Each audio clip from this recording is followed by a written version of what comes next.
Jasdeep?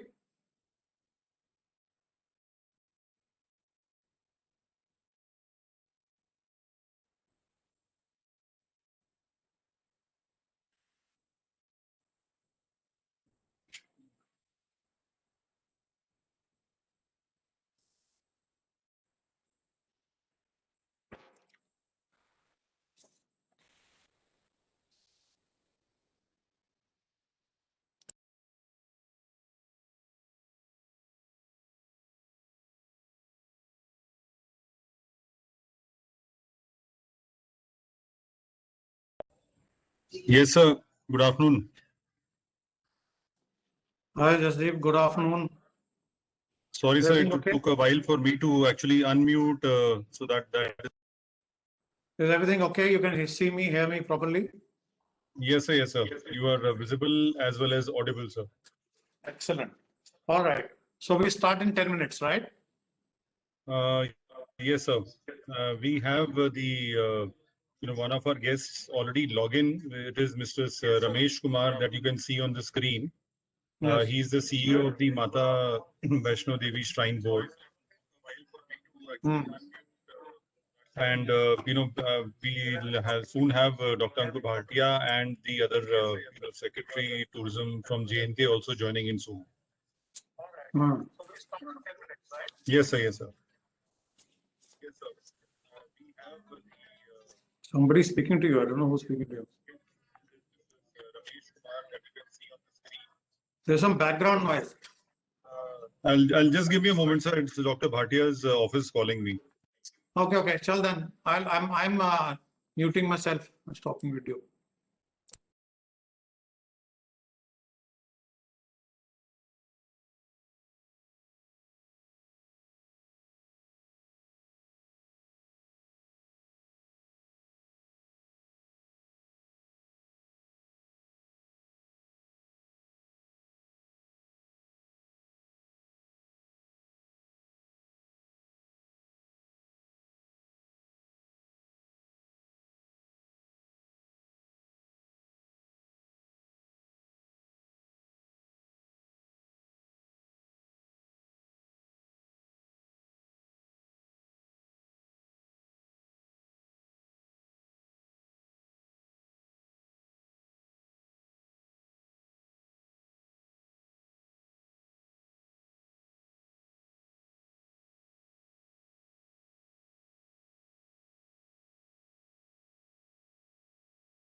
Very good afternoon to you, Mr. Ramesh Kumar.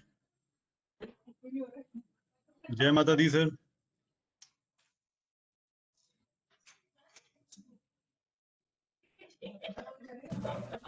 Yes, Jai Mata, very good afternoon. How are you? May I know your name or introduction? I think we haven't met yet.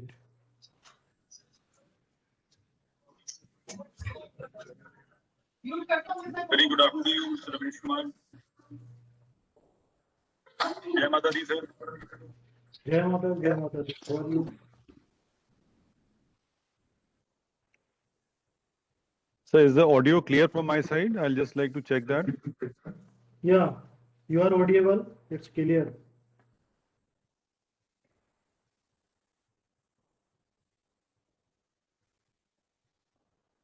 Please give us some time for the rest of the speakers to join. We already have Khurshid also on this meeting, sir. Khurshid साहब क्या हाल है? I'm good, sir. How are you, sir? All fine. You are Jammu and Srinagar.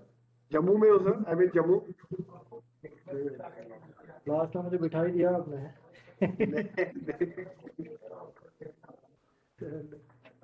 Thank you, sir. Thank you for joining at a short notice, sir. Thank you. Sir, actually, idea is that Mata Vaishno Devi Shrine Board is one of the primary revenue earners in tourism sector. We should say. I think when we talk about tourism, we always look in J&K only for Kashmir tourism, but we miss out sometime in promoting the J&K's tourism landscape, the value of the Shrine Board tourism flow that it brings, the sheer numbers that it brings.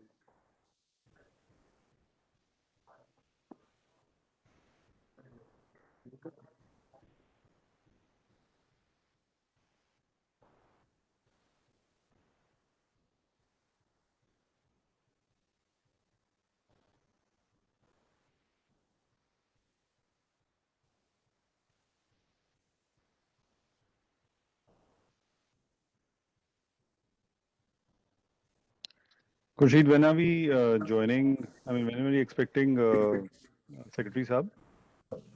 Yeah, he had also said he was in some meeting. He was joining at 3:35. He was also. I think Ankurji is joining. In fact, there's a change there. We have Dr. Ankur Bhatia's CEO, who will be taking over the program. Okay. So we are just waiting for him to join. Okay. Mr. Khosla is there. Mr. Khosla is logged in actually because, he's one of the session chairs in the next session, which begins at 4. And we had invited him to be a part of this session as well. In the meantime, I'll just maybe for Mr. Kumar's reference, I'll just let him understand. So we actually another panel discussion after this, which is talking about the emerging trends in the MICE sector, where this session is being actually moderated by Mr. Rohit Khosla, who's the co-chairman of Committee on Tourism and Hospitality of CII Northern Region, and he's from the industry side, he's actually the Executive Vice President Operations, North and West India for the Indian Hotels Company, the Taj Group Tata Enterprise. So he's already logged in, as a preparation for the next session and also to attend this session as well.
I'm already in the session and the camera is on, man.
Just for the information of all the panel members, we have all the participants joining on this program through CII Hive, and that is the reason you may not be able to see all the participants here.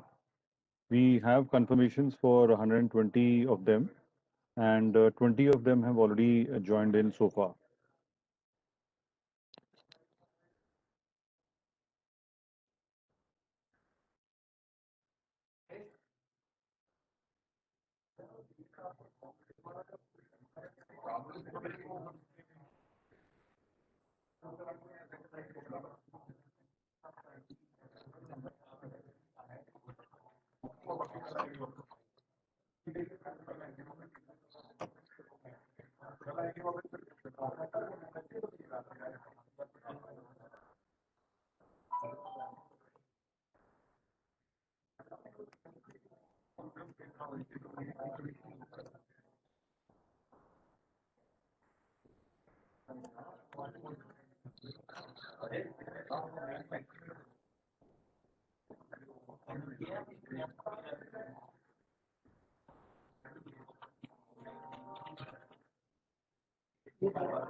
The official time for this conference to begin is 15:30 hours. We are just waiting for all our speakers to join. So on behalf of CII, this is Jasdeep Singh, and I welcome all the speakers to this session and also delegates who have already joined in. Please wait for a few more moments when we begin this session.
I welcome the delegates to this session once again.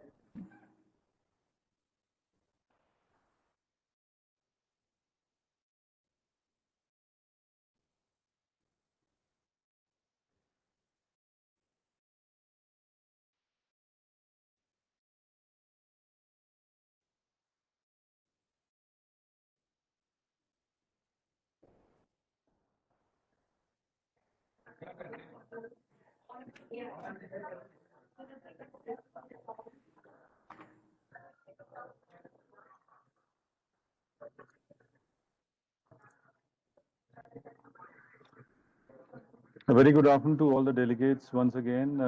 Sorry for the delay. We have, we had this session tied up wherein, Dr. Ankur Bhatia from the Bird Hospitality Group had to join, and we are now waiting for the CEO to log in.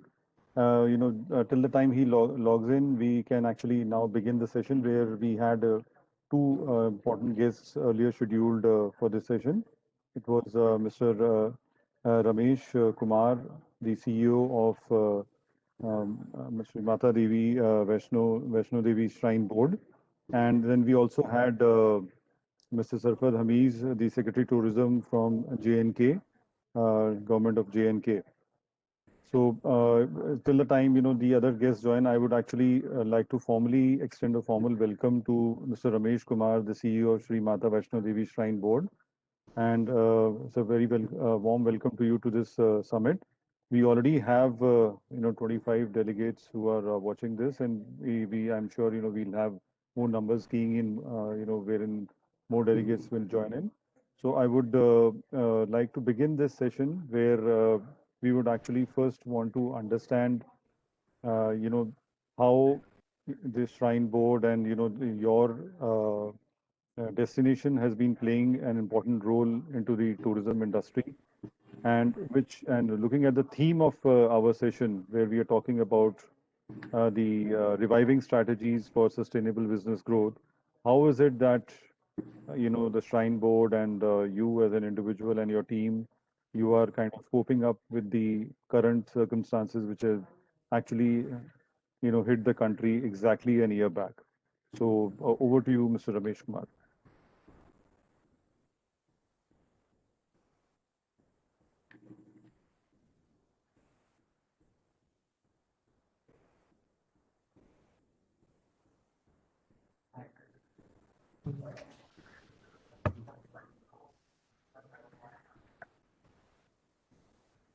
Good afternoon, everyone, and Jai Mata Di.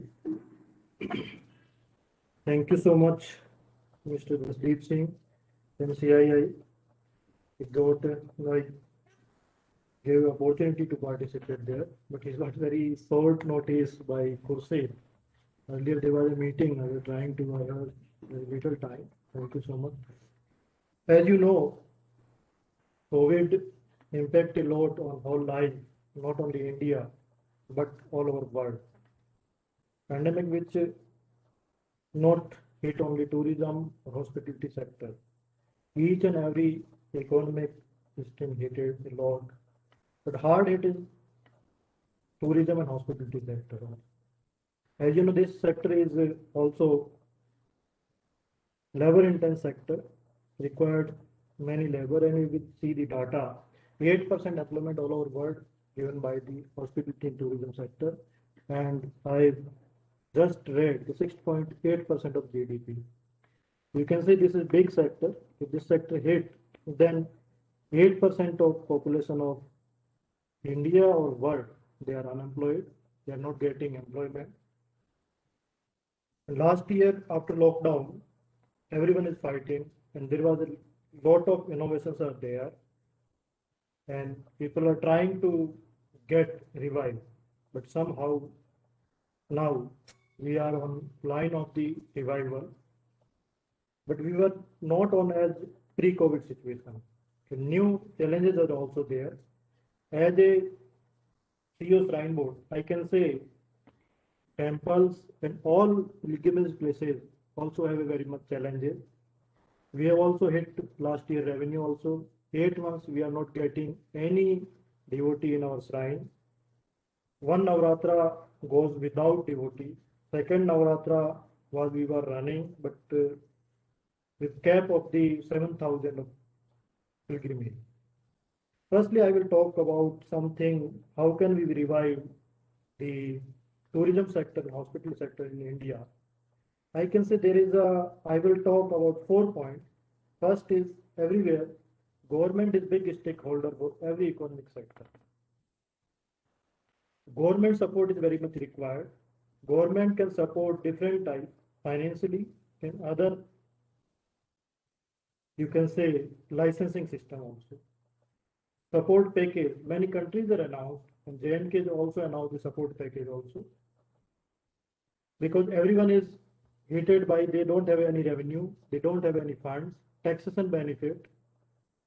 And other thing is collateral free borrowing, that is required. Every hotel sector, every you can say travel sectors, they have purchased the car, they have purchased the hotel, they are constructing hotel, they have some liability on bank side. If they will not get collateral free borrowing, then they will not survive. That is the main thing. Other than this, government need to be open area, tourism area or pilgrimage area, very much phased manner. That is required for the government very consciously decision. How can they open? But they should open. After opening, there is a requirement of the transport. Trains, flights, and other transports are required. If there is no transport, if you open the places, tourism will not come. Second point is technological innovation. As I observed, during COVID, temples, Gurdwara, and all tourist places, even you cannot say tourist places, all corporate houses using the technology. They have started video conferences, they have started Zoom meeting. It hits also tourism sector, it hits also other sectors also, even religious places. Because many corporate houses holding meeting on Amritsar, Vaishno Devi Shrine, Tirupati, now they are not holding meetings. With holding the meetings, every participant is coming with his family, his or family. They will have a darshan, will stay for 1 or 2 days. It will be the support for the shrine also. But this also hit it. So technological innovation, there is a lot of innovations are there. We have also started live streaming of Aarti. This was earlier is going on. But our Pindi darshan, that was not available live, you can say live or Delhi darshan is not available. During COVID, we were thinking about this. We have started the live streaming or live darshan of the Pindi also.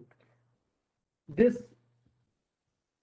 one single stage during COVID appreciable all over India, and we have started getting donation also because people are getting daily darshan evening and morning after Aarti through the TV. After that, we have started our, there was not a mobile app with signboard. We have started mobile app also. People are using that, but people are not, that time people are not coming to this time. Other thing is requirement is, we can say in hotel industry, robot and artificial intelligence are very much required. Now we have to think about this because this pandemic, very contagious pandemic and very contagious disease. We have to think about the contact less human interference if you want to start the hotel industry, hospitality, anything. Other than this, we have to think about the tourism scenario. Earlier, we have a lot of places where is many NRIs are coming, other countries tourists are coming, but now there is a ban on the international travel. We cannot say totally ban, but there is still ban on international travel. We have to think about the domestic tourism. We have to focus on domestic tourism, and we can think about other tourism bubble. That bubble can be internationally. We can go for the agreement with the both of country, nearby country, which place is very green corridor, where is the COVID infection is very less. We can allow there. And we can think about the health and wellness tourism also. India is a vast country. We have very good landscape also. We can start yoga, spa, other things also. And for, as I said, domestic tourism, we have to think about new places because every time tourist is required and tourists want to go new place. So we have to think of new places which is very beautiful according to landscape also, historic places also. We should go for them. Ecotourism also is very much potential during this time, and we can go for the handicraft, handloom, and rural tourism that is very much required because COVID infection in rural area very less. We can highlight our rural tourism also. And now people are not don't want to stay in hotels and all things. We can focus on day tourism also. Nearby city, you can identify the place. This is very beautiful. You can have a group of tourists by bus or by any vehicle. They can go. They will have a daytime picnic. They can come. Last and least, this requirement is confidence in your stakeholders. I can tell a story of our temple opening. We have started opening temple on 16th August. You will be surprised. First day, my pilgrimage intake was 50%. Instead of my 40,000 per day average of pilgrimage coming, but first day was 50%. Out of 50 persons, many persons are from Katra town.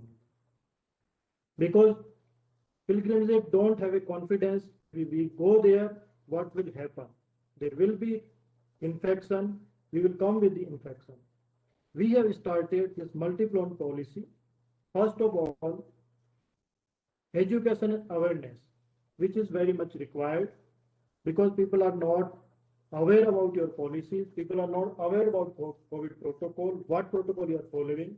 We have started continuously buy it in social media and electronic media also. And we have started our two types of protocol there. I have 3,000 employees on my track and establishment. We have started testing of each and every employee who's are available at temple or on the track. Every employee has to stay 14 days on the track, and after that he will come. After again his roster come. Before going to the track, he has to be tested. Without negative test, no one employee was allowed on the track. This was when we started talking about this, then pilgrimage got confidence that Pujari wing and available of security persons and everywhere sanitation persons are negative, COVID negative person, then they started coming. After that we have started, who's are coming from the outside jail, they are required COVID negative test report. Without COVID negative test report, we are not allowing to the track.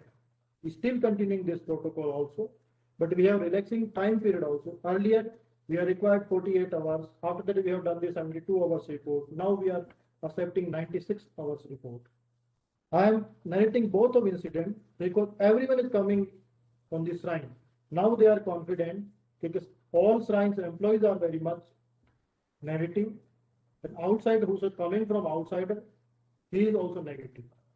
It influx pilgrimage started coming. After that, we have installed everywhere is sanitation dispenser. We are enforcing the mask wearing, and we are enforcing the segregation of pilgrimage during the line, during the queue.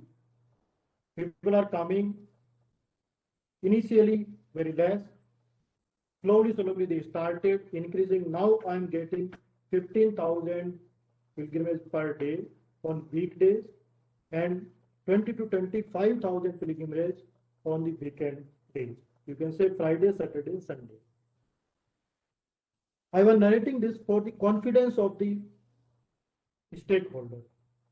This is a requirement. You have to hotel industry, if any hotel groups in any, they have to educate, aware, or disseminate information about their safety, hygiene protocols.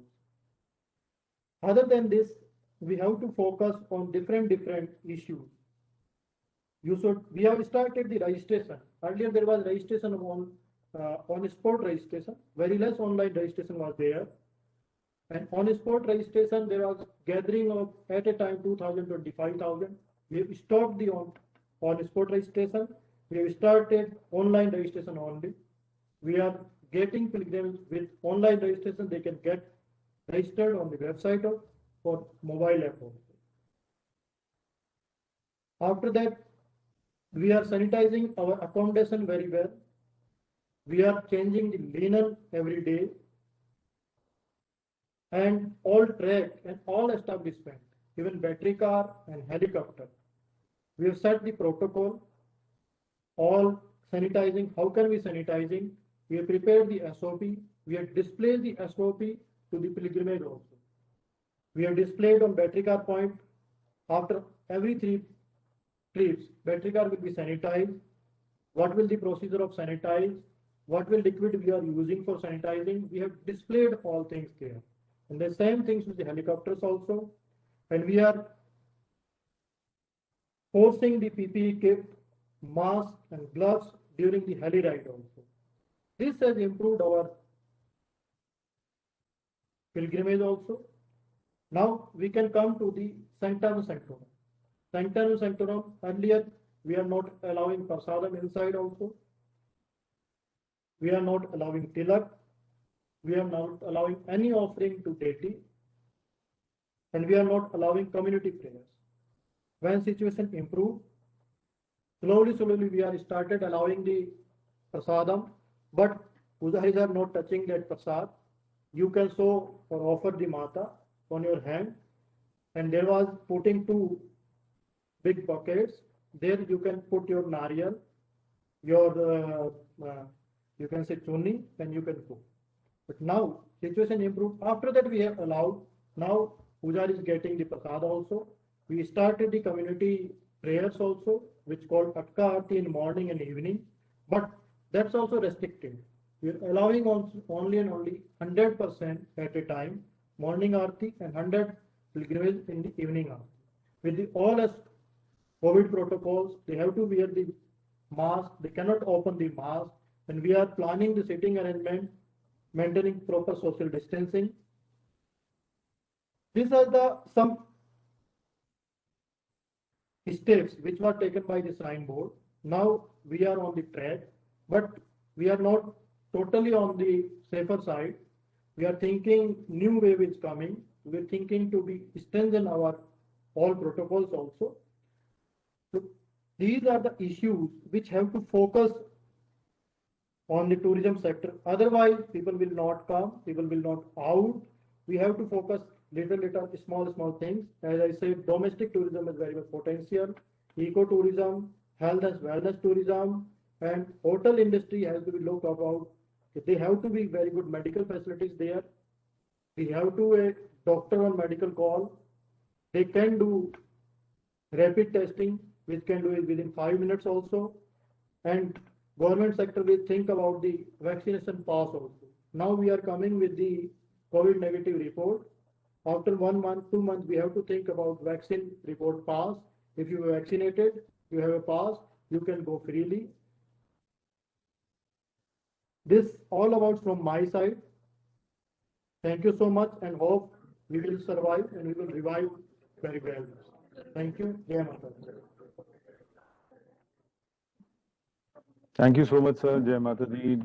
This was really nice and interesting. I, in fact, would want to take this opportunity to welcome and also introduce Mr. Kush Kapoor, the CEO of the Bird Hospitality Group. We missed you in the initial few minutes, Mr. Kapoor, but I'm sure you would have heard Mr. Kumar, talking about all the revival strategies. So maybe, you can, extend your welcome to Mr. Kumar as well, and also talk about the perspective, which the hospitality industry per se is looking at, at large, and then, we can then probably, close this session because we have another session beginning at 4 p.m. Over to you, Mr. Kapoor. Thank you, Mr. Singh. Thank you so much. A big thanks to Mr. Ramesh Kumar, CEO from Shri Vaishno Devi Mata Shrine Board. Sir, it was an honor and privilege to have you on this platform, and I definitely listened to a lot of your insightful talks. which I'm sure is going to help a lot of us in the hospitality industry, which is going through a turmoil. We are slowly coming out, but there's still lots to see right now. We are all aware of the disruption in our business due to the pandemic. We've been talking a lot about this. The lockdown regulations have pushed the industry to almost a total shutdown. The industry is struggling because we know we are short of cash right now. Before estimating the importance or the impact of the coronavirus on the Indian tourism, understanding the composition of GDP is very essential. Out of the total GDP, if I talk about, the service sector contributes to almost 55% out here. Industry sector contributes about 30%, and the agriculture contributes to about 17%. We are aware that 8% of the employment comes through the hospitality segment in the country. The industry is projected as of now for a heavy loss for almost $13.2 billion US. If I go by the CARES ratings study, it's almost to the tune of 1.25 trillion rupees, Indian rupees, which is almost 40% decline over the previous year to 2019 we are talking about. Domestically, we are all aware, right from a travel agent to hospitality to restaurants, everybody has got impacted on this, and they've really got impacted heavily. When you talk about hotel industry, hospitality industry, you include the construction workers, people associated with the industry, people in the agriculture sector, the raw material sector, everybody is involved. So it's a complete cycle. So one getting affected means it affects the other also on that. Now, with the resumptions of the operations in the hospitality sector, we are seeing the green shots coming in slowly back again. The good part for us to look on the positive side is Indians were still the second largest travelers in the world after the Chinese travelers. If I look at the positive side, because there are a lot of restrictions by the UK government has put restrictions now. Today morning, if you heard of the news that they will not prefer the UK nationals to travel abroad unless and until it's extreme emergency, because they're putting a fine on that. New Zealand government has already extended the complete lockdown till the year end. So we still have a lot of positive things to talk about India right now and the way the things are slowly opening and moving ahead. For surely what Mr. Ramesh Kumar sir has also said, and he's given a great insight of what precautions are they taking to ensure that the confidence of the traveler is regained. Now, coming 8 and 9 months will definitely be very crucial for all of us. We only see the international travel segment started once the international airlines start. The domestic airlines is doing pretty well business, and the number of travelers is increasing on month. It wasn't a long ago when the United Nations Tourism Organization declared 2017 as the International Year of Sustainable Tourism for Development. And within the next 4 years, we are struggling at the moment for the survival. And now, obviously, the revival we are talking about. But we are glad to have a reasonably good mix of tourism-centric states, the United Union Territories from Northern region, and it would be very interesting to know on how they've planned actually to retain the charm of their assets in tourism, sustain the resources, and save the livelihoods of everybody. I'm sure the participants will utilize this platform to collaborate, discuss and explore the disruptions in the Indian tourism sector and the hospitality space and the network with new, obviously, projects coming up. A sincere and a big thanks to everyone who has contributed with your deep insights and thoughts today. Wish you all a very happy Holi in advance, and I would request all the participants to stay on board as we soon will begin our next session, which is emerging trends in MICE, as mentioned by Mr. Singh. Thank you so much, everyone. Thank you so much.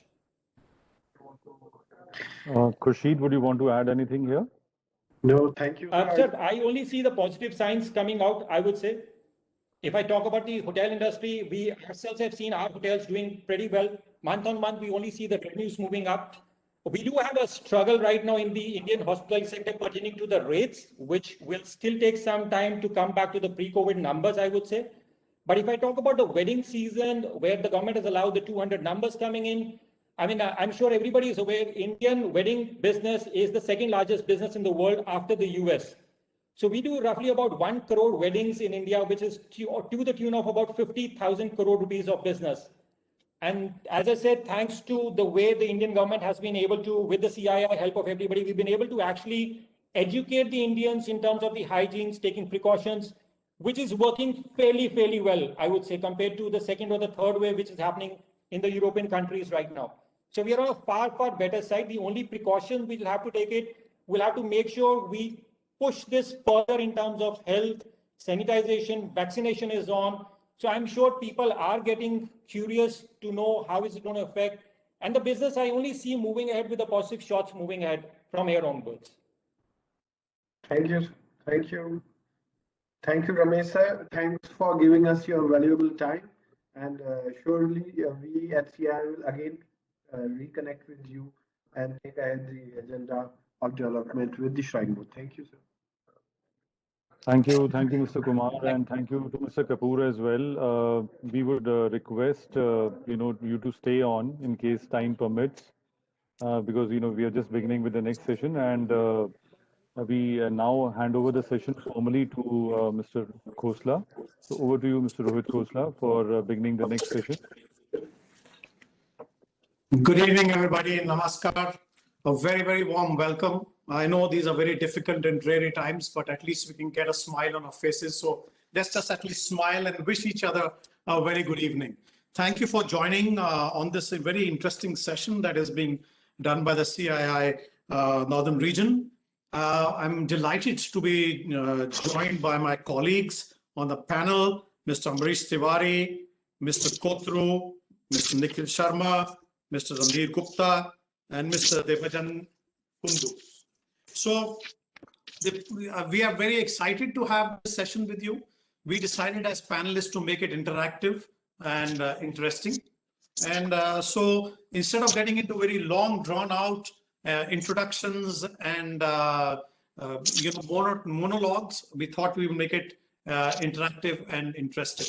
So to start, I just wanted to let you know the flow of our 1 hour. We'll open with some of my comments on what I feel are the emerging trends in MICE and the importance of MICE for the revival of the tourism industry in India. Followed by introduction to each and every panelist, and then I will pose a question to each panelist and get their perspective on their specific question. Subsequent to that, we will have a common question to all panelists and get their views on what they feel about the emerging trends. And then we'll have a little time left for some question and answers and interaction with the audience. And hopefully we will wrap it all up by 5 p.m. So here goes. Once again, a very warm welcome. We meet digitally. I wish we were meeting in person, because after all, we are talking about MICE. And MICE is about meetings, incentives, conventions, and events. And meetings happening digitally is now maybe they say the new normal, but for all of us on the call, we sincerely hope it's not. The best way to meet is meet personally. There can be no substitute for the human interaction and the human touch.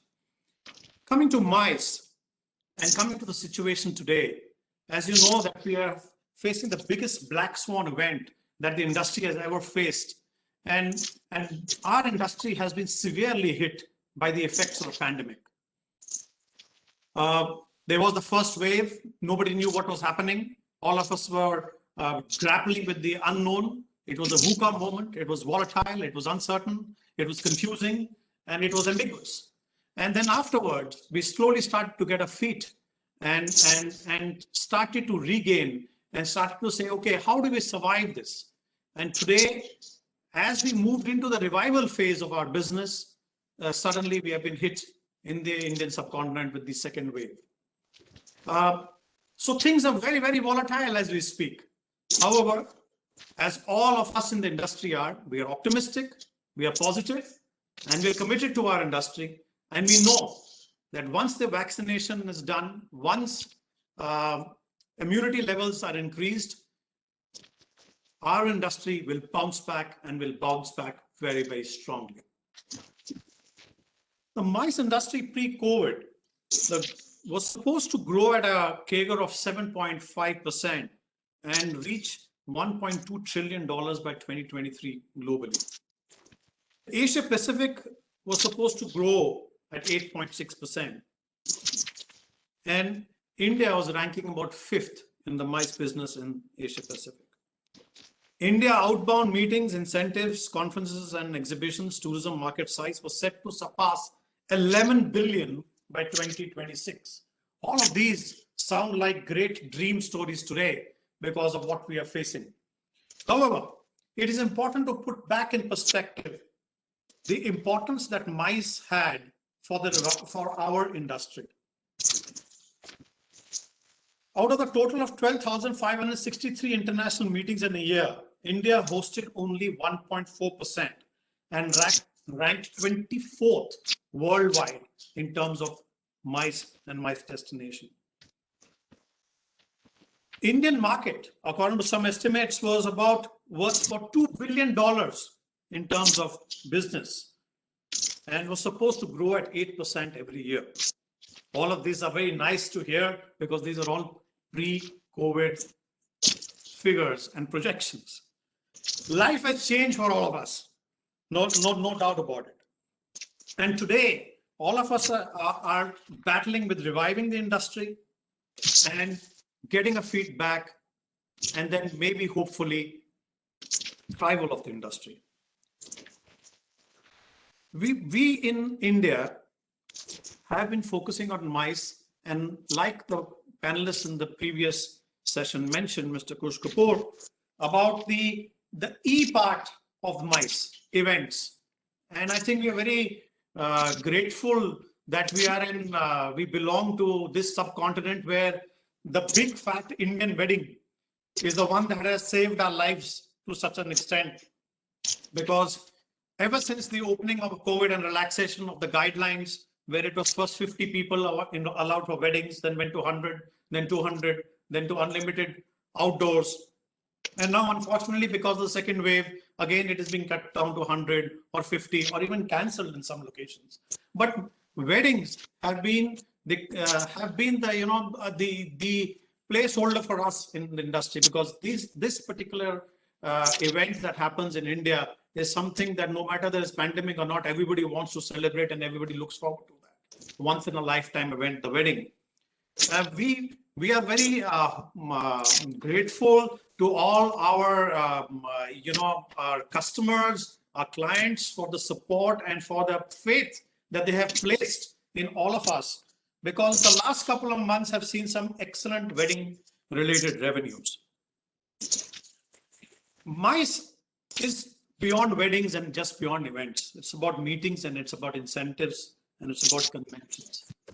And as all of you know, due to the severe curbs on travel, specifically international travel, international meetings, events, and incentives would be something that would not happen in the near future, that we all know.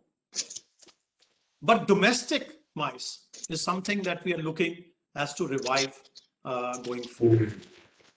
In fact, the MICE roadshow of the ICPB Meet in India is happening from the 25th to the 27th at the Chhatrasal Convention Center in Khajuraho. It is very apt that today, 2 days before that particular meet, and almost on the eve of the anniversary of the lockdown, we are meeting together as an industry to talk about the revival and the emerging trends in MICE. I'm delighted to be joined by my dear panelist, Mr. Amrish Tiwari. Mr. Tiwari, I request you to put on your camera and join our panel.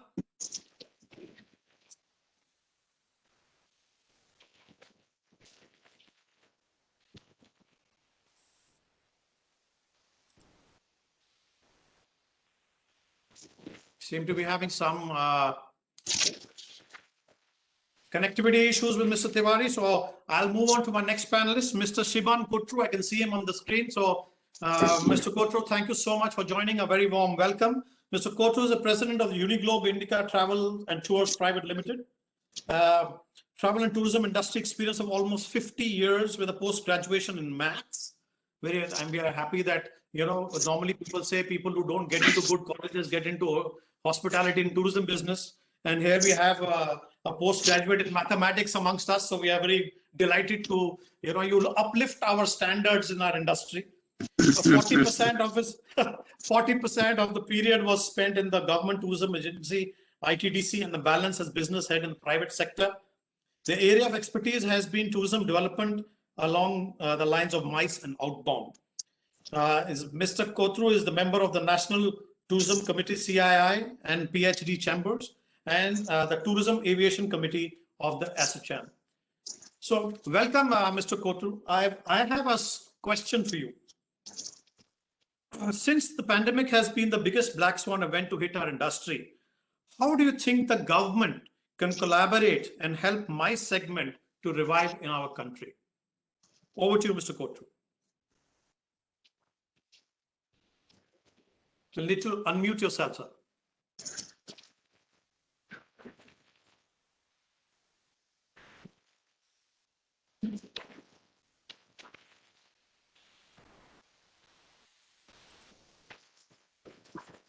Mr. Kotru,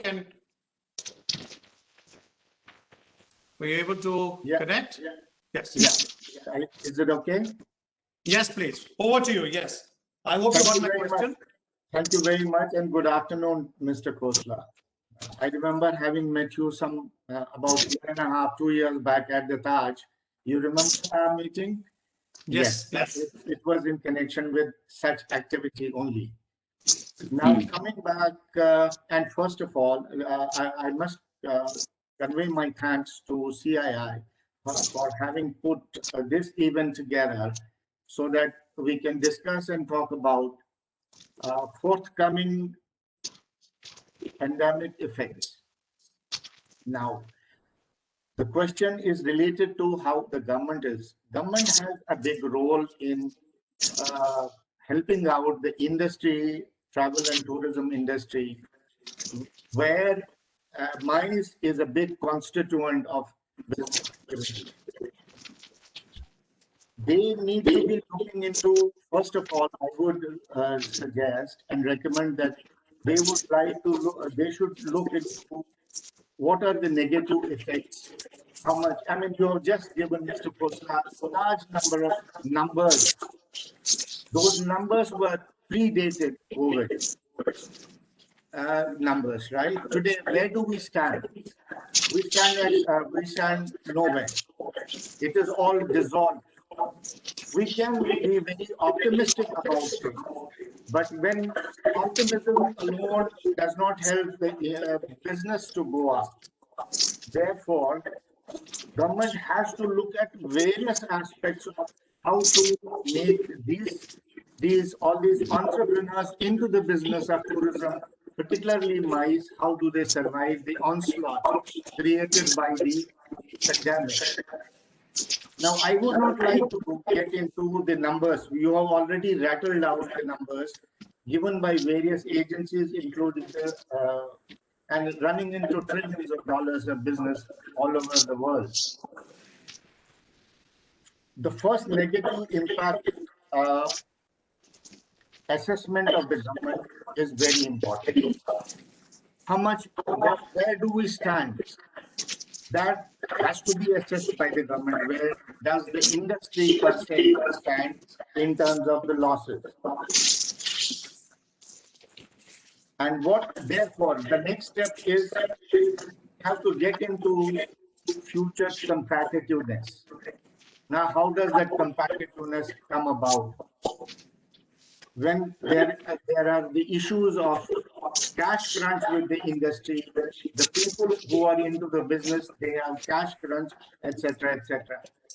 In the recent budget given out by the government, they have given very scant respect to the tourism as well as hospitality industry, aviation, hotel, and the travel agency community. Now, what they need to look at, they need to spend a lot of money on the tourism marketing activity. What they need to do is marketing activity would be generated by the Government of India tourist offices all around the globe. Is there a visibility that they are likely to start off? The answer is yes, it has to be. They must create visibility all around the globe and talk about India as a destination, which we, over the last 1.5 years, we have lost. Hotels and airlines are most integral part of MICE. There is no international activity as of today. So what are we doing? To make the airlines run viably and successfully, they must relook the on the ATF. See, after all, it's a very price sensitive and perishable item, both, I would say, both hotels as well as airlines. Since we are dependent on our partners like hotels and airlines, our business also becomes perishable. Therefore, the government, it is very imperative for the government to look very seriously into rationalizing, even if it means cutting down on the taxes on ATF to begin with, so that the airlines have the incentive to remain floated, as well as the hotel industry, and then large number of incentives need to be given to the corporates to run incentives.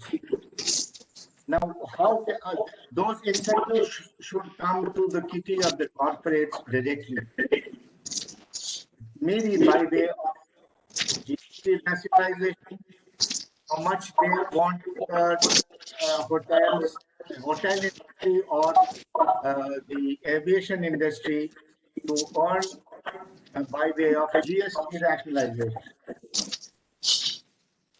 Grant of export status is very important.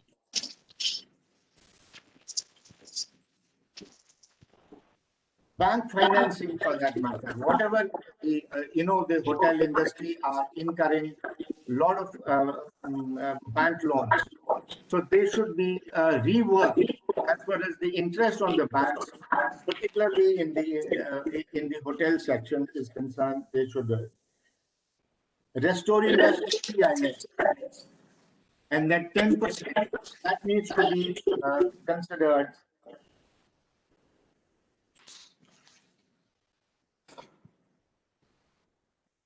One more thing which is coming to my mind is this pandemic is a natural calamity, right? So this natural calamity should be considered seriously, which will definitely prompt the government to look at and provide whatever assistance by way of, again, going back to GST, going back to TDS, and also looking at the salaries of the travel companies who pay their, they should be looked at how to mitigate those expenses. Now, since nothing has come out in the budget, TCS, besides GST, TCS is another thing which has been incorporated. Can we push it back by 2 to 3 years? Advanced tax. These are the elements which can be viewed strongly by the government, and this will prove to be an incentive to every section of the society, means hotels, airlines, travel agencies. That will provide platform to them to hold on to the businesses that they are in. Otherwise, there is every danger that then most of our friends and colleagues will undergo a lot of financial losses, and that will prompt them, possibly, God willing not, to wind up their shops. And where does the business go? And these numbers that you discussed about, they become relevant only after we give credence to the fact that every member in the society, they exist. I would like to share this with you. Thank you so much. I mean, thank you so much, Mr. Kotul, for putting the context. Like we said, the numbers shared were all pre-COVID and look like dream numbers and more fantasy than what could be. But I think the points enumerated by you are very practical and, and to the point. And that is, what are the steps the government can do and take to collaborate with the industry, to grow this industry to its true potential. And the points that you raised were very, very apt. Thank you. I will come back to you in a little while. I'd now like to move on to Mr. Nikhil Sharma. who's the area director of Eurasia of Wyndham Hotels and Resorts. A dear colleague, ex-colleague, and a dear friend. Nikhil is the area director of Eurasia for Wyndham Hotels and Resorts. In his current role, Nikhil holds a full management remit encompassing franchise operation support, regional sales, revenue management services, and steering the marketing strategy for the region. Nikhil is also instrumental in further nurturing the relationship with owners and franchise partners to drive system distribution, revenue, performance, quality, operational excellence, and brand engagement. Nikhil brings almost 2 decades of experience in the hospitality industry, having worked for major players in the region across strategy planning, business development, revenue management, and distribution. Prior to working with Wyndham Hotels and Resorts, Nikhil was the Chief Operating Officer at Ginger Hotels, a Tata enterprise where he led the company's operations, growth portfolio, as well as its digital and loyal strategy. He was also one of the founding members of the Lemon Tree Hotel Company, building India's fastest growing upscale hotel brand. As CEO of the East, Central, and West, he reported to the chairman and managing director and fully owned the P&L and the ROIs for that company. Nikhil holds a diploma in hotel management from the Institute of Hotel Management, Pusa, New Delhi, and a certification from the Cornell University School in Hotel Administration. He has collaborated with many high-profile industry organizations, serving as chair and convener for the Skills and Entrepreneurship of CII Delhi State Council and the steering committee of the CII. Nikhil, can you request you to put on your mic and your video, please, so that everybody can see the handsome Nikhil. Nikhil, my question to you: the new normal has necessitated a change in operating standards relating to hygiene, sanitization, use of personal protective equipment, and physical distancing. How have you adapted to these new requirements, specifically catering to the MICE segment at Wyndham? Chairman, firstly, thank you for the introduction. Fellow panelists and CII, thank you for having me. I must say this before I answer your question, that you were my first mentor. And I think it has an effect because my hairline has started looking like you now. So it definitely helps to have a mentor like you. To answer your question, Chairman, with 9,000 hotels globally, obviously every hotel company did similar, and we all put up cleanliness theaters as a standard. It's not that the hotels were not clean, it's just that we started visually showing our guests that the hotels are clean. We incorporated disinfectants, which were probably not being used earlier, which all hotels got them in. And from a sanitation perspective, all of us today are in a different league.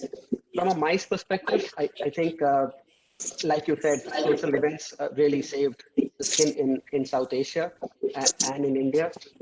And you saw COVID protocols being followed in the hotels, from masks, from disinfectants, from social distancing, from guests not helping themselves at the buffet, whereas the server helping you at the buffet and hopefully saving some food and less wastage. From a MICE perspective, what has been happening globally, and I think that those learnings can be incorporated in India, because we need to be Atmanirbhar, as you said the other day, is hybrid meetings and the upgrade of technology that is needed. While hotels have upgraded technology at check-in, at checkout with their apps, we have not seen that level of upgrade at the hotels in the MICE segment. In April, there is an investment conference in Delhi, which is actually the first one where the objective is to have a moving crowd of 400 physically and a digital crowd of 1,000 people. That's the target that conference actually has. It'll be exciting to see the adoption of technology. We at Wyndham have adopted it and have implemented it in Europe and in parts of US. Basically, it is studio quality of technology that hotels will need to bring in to ensure that the MICE is now catered to a much larger scope, and not only to people who are there physically, but also to the virtual world that will log in to look at events sitting from their home or their offices. So actually, MICE at hotels are going to be a much larger forum and not only a physical forum. That's my take on it. Excellent, interesting, and you know we are quite blessed to also be joined by Mr. Kundu, who I will come to a little later in the afternoon, regarding technology and the role technology plays. And it's so nice to see that Wyndham Hotels is looking at digital and phygital and hybrid events and meetings, and in keeping with the COVID guidelines. So that's very interesting. Thank you, Nikhil, and thank you for the kind words. I'll come back to you in a bit. I'd like to now move over to our fellow panelist, Randhir Gupta, who's the Senior Director of Sales, Leisure and Luxury for India and South Asia for Accor. Randhir is an MBA with over 22 years of rich experiences in hospitality and has a diversified experience in aviation and hotel sales and revenue operations. He is currently associated with Accor India and South Asia, a leading global hospitality chain, handling the sales development operations as Senior Director of Sales, Leisure and Luxury, India and South Asia since October 2011. Previously, he was associated with the Radisson Hotel Group for almost 6 years. He started off his career with Sahara Airlines based in New Delhi and worked with them for over 4 years. He is well known for implementing sales and revenue strategies across distribution channels. Randhir is proficient at analyzing market trends to provide critical inputs for business development initiatives and formulation of selling and marketing strategy and growth plans. He is responsible to develop the intra-regional and outbound business from the Indian market. He has multiple awards and recognitions: Head of Hospitality Committee for Indian Association of Travel and Tourism Exchange, member of CII Tourism Committee, Patwa Award for the Best Professional Marketing in 2010, a Safari India Award for the Best Marketing Professional in 2015, Hospitality India Award for the Most Reliable Sales Professional in 2017. And I guess the pandemic didn't allow him to win another award, but I'm sure he'll win one pretty soon. So Randhir, thank you for joining us, and thank you for being here and keeping in mind your expertise that you bring in terms of analytics and understanding of market trends. Now, I wanted to understand from you, how do you think the industry can collaborate and work together with all stakeholders to promote MICE in India for firstly the domestic and then subsequently the overseas customers? Over to you, Randhir. Thank you so much, Mr. Khosla, and thank you so much, Jasdeep and the entire CII team for organizing this. You've been doing a great job, and Mr. Khosla, you've been blessed to the industry. I would just like to come to the point which you just have asked me. Basically, we are working with almost all the stakeholders in the industry to mobilize the business. So we've been constantly engaged during the pandemic, and till now we've done a number of events, virtually as well as physically, to have a better understanding that what are the safety norms which we've been taking in at all our hotels. So we have the All Safe program, which is being implemented across all our 5,000 hotels across the world, and that includes India and South Asia also. So, which means that any client who's been coming and staying with us, it's as safe as he's been staying in a standalone room at at home. So the safety standards are very high. What we wanted to showcase to the right people, to the industry, that guys, come and do an event with us at any of our hotels. You are absolutely safe across all our network within the region. So we did a lot of activities, so much so like we did almost 12 welcome back trips of key industry associates and partners to various destinations to showcase them that what are the new norms which we've been taking.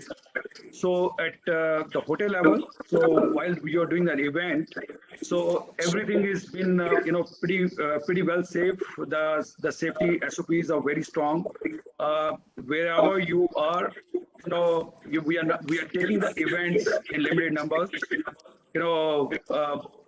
Most of the hotels, they are just been accommodating almost 1/3 of the capacity, whatever it has. So I think, moving on, the weddings actually has been a compliment, which is a very, very close business to the MICE. And we also have, invited the hotels and to have an interaction with our key industry stakeholders and the partners, the regions which are open. So like the Middle East, we just organized a couple of weeks ago. We organized the exchange forum when all the key clients are invited, and along with that, the Sri Lanka is open. So we invited the hotel to have an interaction to give them an update that what are the safety norms which the destination has been considering and which has been taking. And along with that, the Maldives has been open, and India stands out to be the #1 destination for Maldives. We do see a lot of traction coming to these destinations, and India being a very strong domestic market, I think we still have to survive on the domestic tourism, till the time the other piece of business will start moving in. So I think the industry and as a core, we've been doing anything and whatever is possible from our side. Excellent. Thank you. I really like one thing that you mentioned. It was you took that saying, seeing is believing literally, and made sure that you took the people concerned, all stakeholders to the various locations physically to see that it was safe to travel and safe to meet. I think that's very important, to raise the confidence levels in people and reinstating the belief that it's safe to travel. I think that's and nothing can work better than seeing is believing. So thank you, Randeep, for that, and I hope that in your own way you have helped even the countries around in your region, from Dubai and also from Sri Lanka, and we hope that the rub-off effect will happen on India too, and that we will be able to gather momentum when it comes to picking up the business in MICE for our region. Thank you so much. Now, I'd like to introduce my next panelist, Mr. Kundu. Now, Mr. Kundu is the Director of Sales India for TravelClick.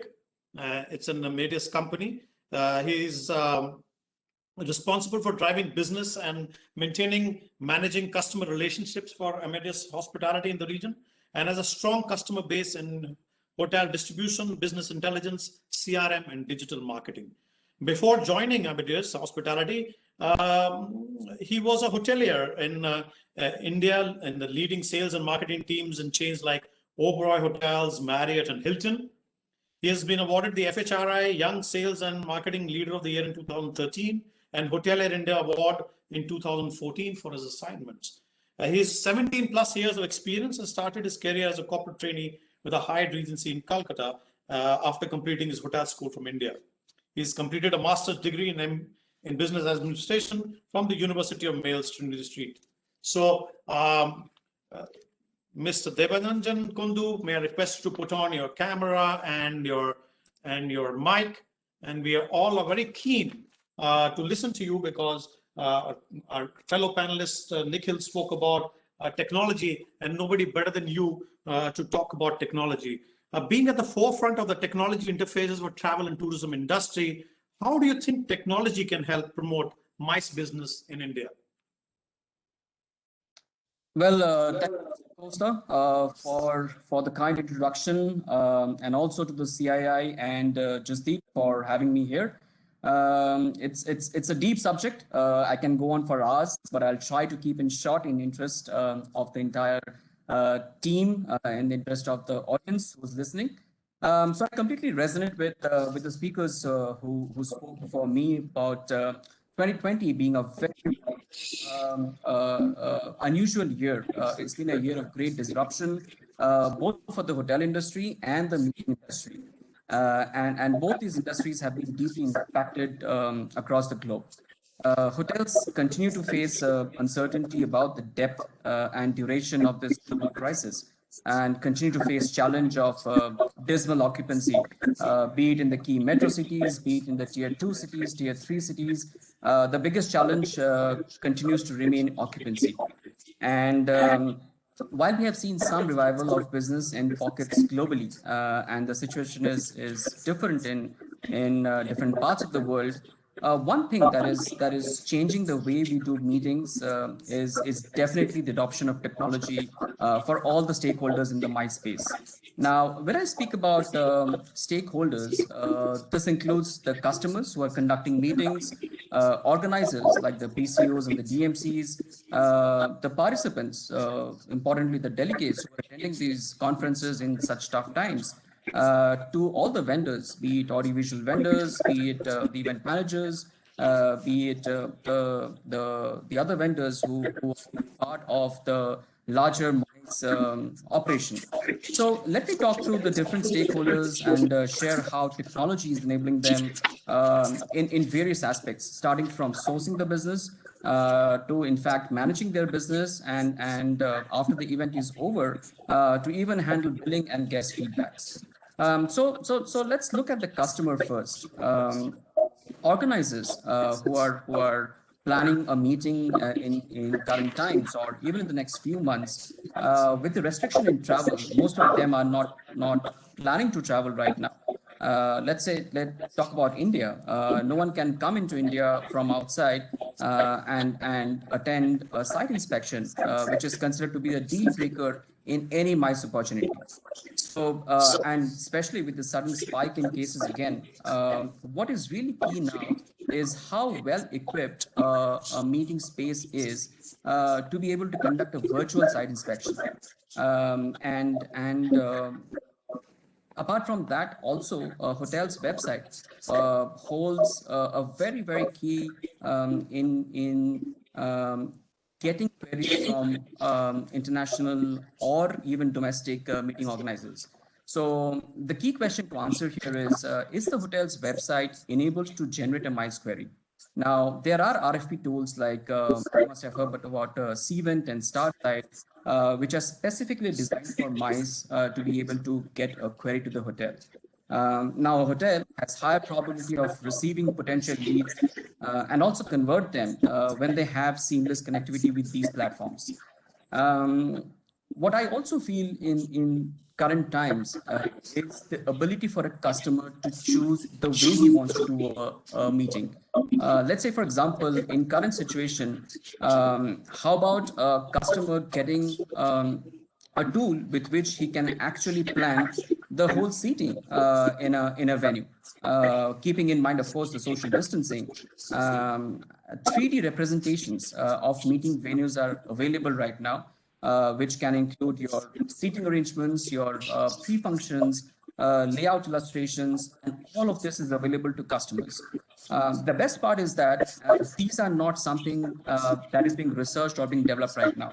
As I speak, these are already in play, and international chains like Hilton and IHG are already using these tools to connect with planners who are based internationally as well as within the country. So I mentioned about seating.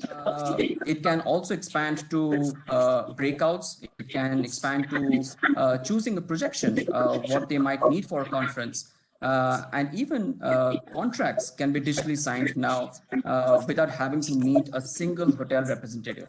I think that's a great technological intervention, especially in current times when without meeting somebody, you're actually able to close a deal.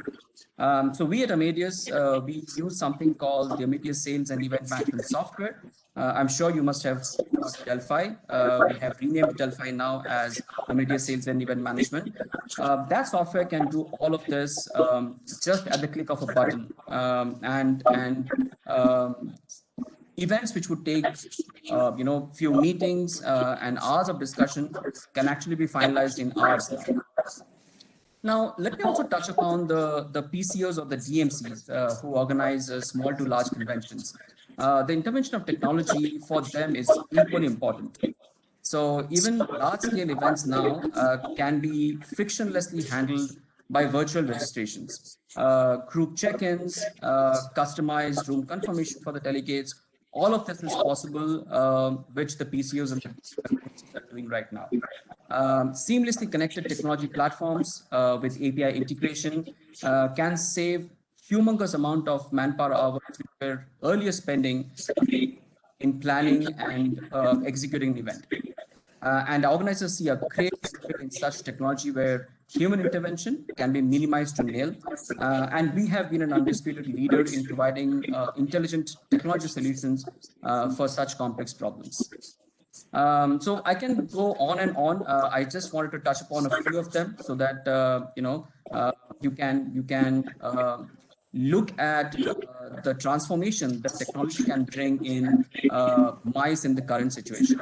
I would just like to make a small comparison with the banking industry. Now, if you remember back in the 80s and 90s, when computers were first introduced in banking, most people say that it's not going to work. It would take away jobs. But imagine 30 years now, you cannot imagine a day in our life without internet banking. If I just hold two pictures of transferring a certain sum of money 30 years ago and doing that now, you can look at it yourself how technology has enabled all of this in the long run. So what I really believe is in the coming months and years, we are going to come out stronger in terms of being more technologically savvy in our operations in MICE. We'll come out stronger and definitely deliver more profitable meeting business in India. Wow, that's amazing. Thank you so much. That amazing perspective, and thank you. We all do talk about technology and technology to enable business. But many times people in operations look at how they can use technology to improve operations. And colleagues in sales and marketing look at how they can use technology to improve their reach and network. And colleagues in the travel and tourism trade that organize events look at technology, how they can connect with overseas clients and make the entire process of finalizing the event a more seamless one. I think thank you. This is good. Adoption of technology is very important. 3D representations and virtual site inspections, and I mean, whether it's sourcing or managing or billing or feedback in the end. I think you covered all of it, and thank you for your input. Now I want to go on. We have a couple of minutes, and I thought that we will talk about a common question and get your individual perspectives on it, rather than having specific questions to each panelist. So I have a common question for you, and so the question starting, and I would request Mr. Kotru to comment first. Mr. Kotru, what do you think are the emerging trends that people, all the participants on this panel discussion, and all the participants who are watching this panel discussion, what do you think that they need to do in order to prepare for a better MICE offering in the future? So what do you think are the emerging trends that we need to prepare for going forward? See, we need to capitalize on the strengths that we feel we have in India. MICE is combination of various activities, the weddings, the film industry, and so on and so forth, right? Now, what are the strengths that we carry in our country besides culture, monuments, etc., etc.? And we need to present to the world that this is a place where you can come, where the pandemic has had little impact in relation to the population that we have of 1.35 billion people.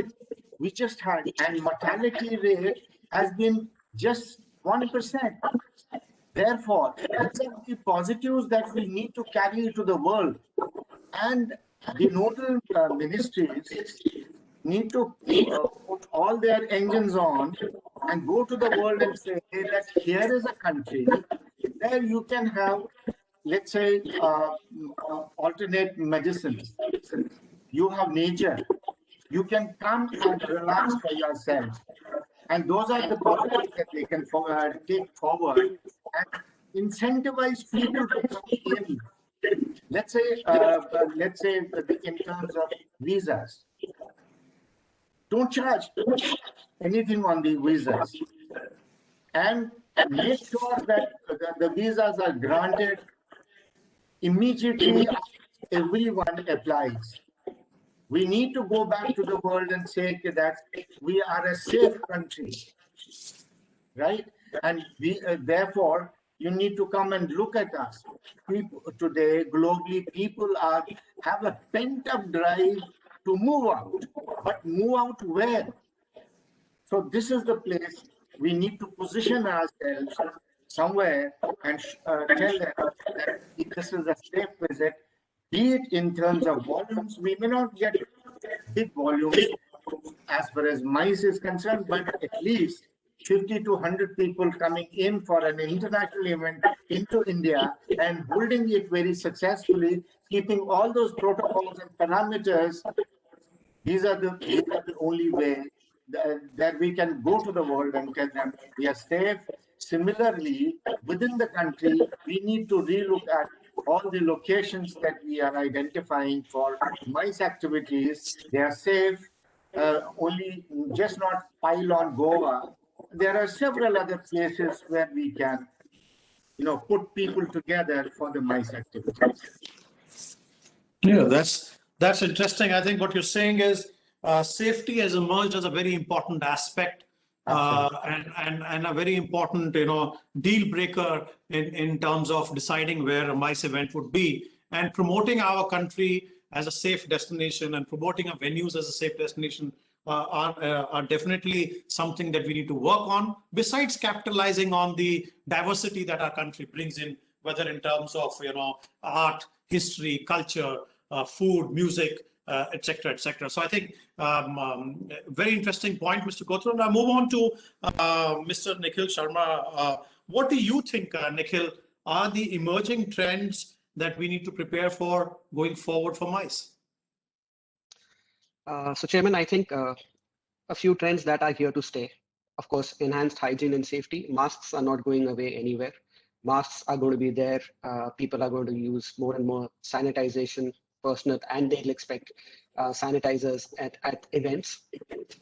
Debanjan spoke of technology at length. I think that upgrade is going to be rather sooner than later, especially in MICE, and you will see studio quality adoption in convention centers like the Taj, and I'm pretty sure you're already working at something like that at Palace and so on and so forth, because that is the future.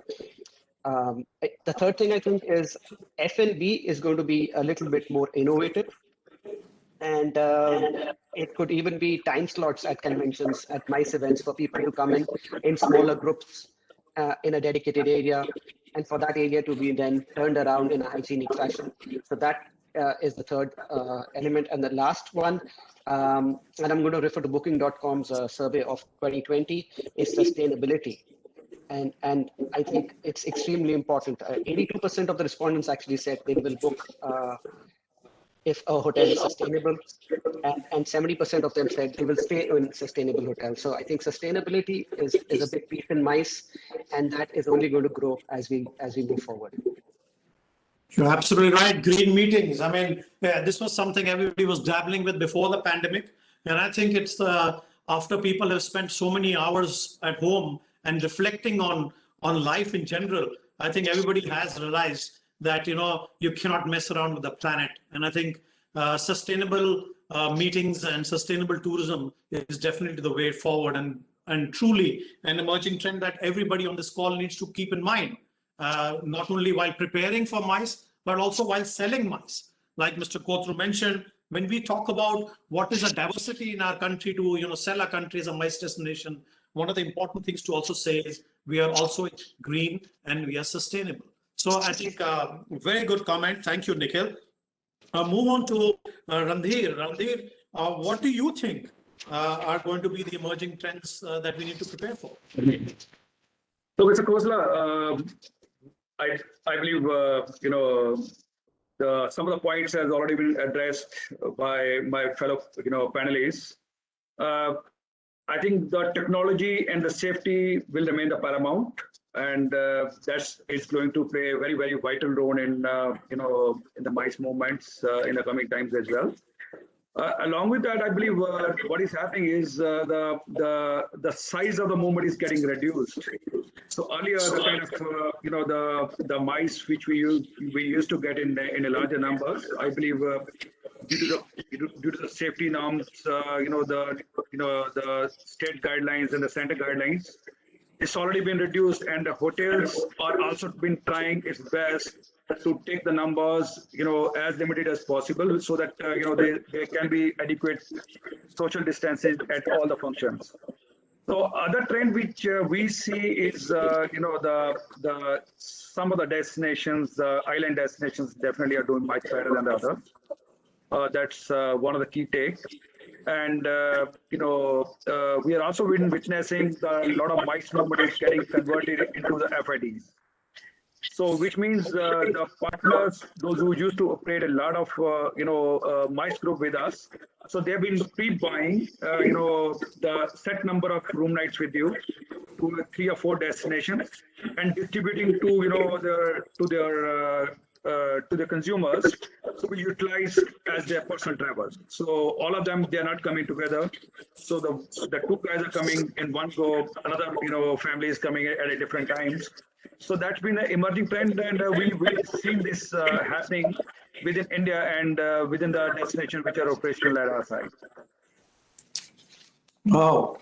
I found that very interesting what you mentioned, about offbeat locations taking precedence now in these times. And something that we need to keep in mind, that people are looking for an immersive and a different experience when they travel on MICE. And I think what you mentioned about pre-buying, and suddenly having a paradigm shift, that MICE does not mean 300 people together in one room. It does not mean 200 people traveling and checking in and checking out at the same time. In incentives do not necessarily have to become group events. Incentives can become individual events. So basically, instead of having an event around it, you basically create an itinerary and give it as an incentive to your high-performing colleagues, so that you allow them to experience it at their time and their space and their pace. A very interesting thing, because the whole selling of that emerging trend will be very different. How we approach that sale will be very different. Thank you for highlighting that a very different aspect that we all need to prepare for. Devaranjan, I mean, what do you think? I mean, you represent Amadeus, which is such a huge international tech company that specializes in travel and tourism. And what are you seeing as emerging trends that all of us in India need to prepare for going forward, specifically with respect to MICE? Sure. So what I feel is there are a few things that is going to remain with us for some time. And one of that is our love for screen time. I remember there was a time before pandemic when I used to tell my son that in a day, you cannot spend more than 15 minutes on the phone. He has the liberty of now questioning me every day that, Papa, why do you spend more than so many hours in front of the laptop? So that's the new normal. We have to live with it. And what I see is there's a gradual shift from the virtual meetings towards hybrid meetings. There are buzzwords like Zoom fatigue, etc., which are doing the rounds right now. So I think people are getting tired of the virtual meetings, and what is emerging now is a mix of virtual and in-person meetings, and that's going to be the new norm. It's going to stay for some time in future to come. Apart from that, I can also see a lot of technological intervention in meeting space. I can talk about a few. I have seen apps specially designed for meeting planners as well as corporates, where without even doing one face-to-face meeting, you can do everything on that app, starting from planning your menu to deciding the layout, to deciding your the seating arrangement. Everything can be done on an app. So that's going to remain for some time, and we're going to see more evolved technology coming out of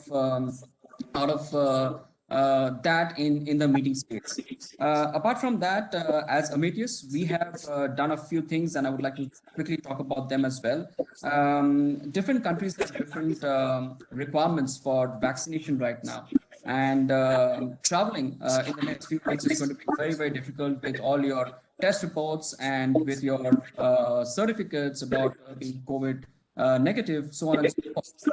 So we are now planning to upload your health certificates in terms of vaccination onto the travel itinerary for an airline ticket.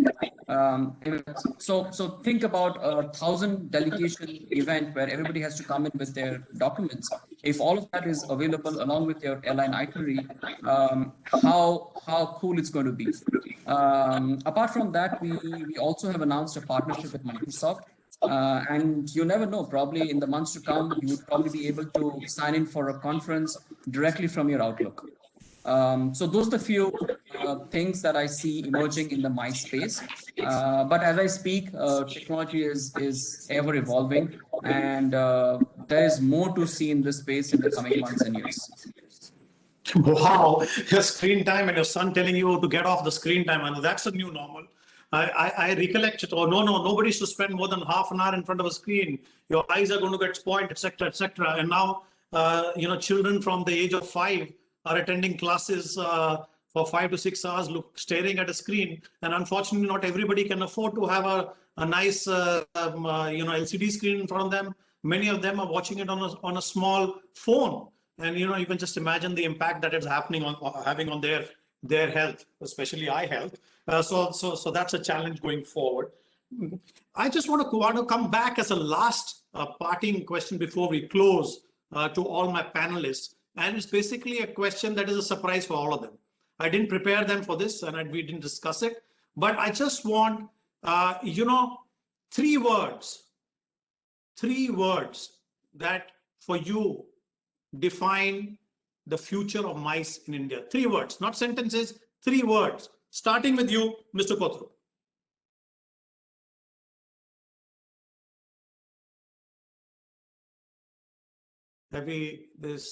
His screen seems to have frozen. Have we lost you, Mr. Kotru? Can you hear us?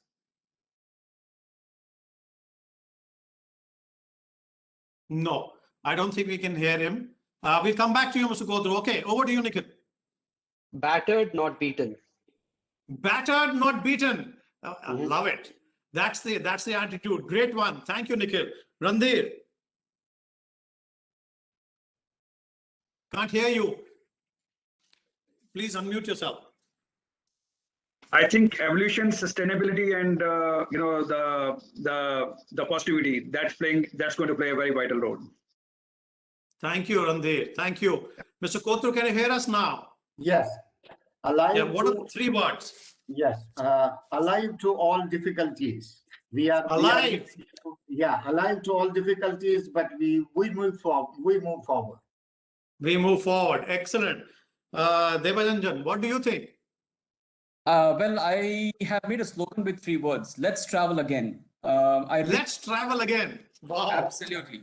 I really want everybody to talk about this, and I'm sure with the positivity that it exuberates when you talk about traveling again, be it government agencies, be it travel agencies, hotels, everybody's going to resonate and say, yes, let's open up for MICE again. Let's start traveling again. Excellent. Thank you so much. I just wanted to say that, as we embrace the new normal, and it's a much repeated word, it will only be prudent to find frameworks and opportunities that we can work within the given guidelines that keep on emerging. But I think while everything is an ongoing process, we need to invest our energies in enhancing the perception of a beautiful country, of building destination campaigns along with the government and collaborating with each other within the industry. With a focus on MICE, because I believe that as and when travel becomes normal, MICE is going to be definitely a very, very big focus area. While individual travel will be the initial surge, ultimately MICE is what's going to make the difference, because we all realize that had we met in person, even if it had been an elbow bump or smelling each other's coffee, we would have really enjoyed the meeting. In this sense, since we can't smell each other's coffee, we can look at each other and leave each other smiles. And I would like to express a very big thank you to CII and to Jasdeep and Vivek, and thank you so much for organizing this session. And thank you, my fellow panelists. Thank you, Mr. Kotru. Thank you, Nikhil. Thank you, Randir. And thank you, Devananjan, for sharing your outstanding views. And I'm sure my colleagues, all the participants, will have benefited from an extremely positive discussion on the future of mice in India. Thank you for joining, and all the very best. Be safe and stay healthy. Thank you. Thank you. Thank you so much, Mr. Khosla, and thank you, Jasdeep and Vivek. Thank And you. wish you all a very happy Holi as well. Yeah, thank You you. too. You too.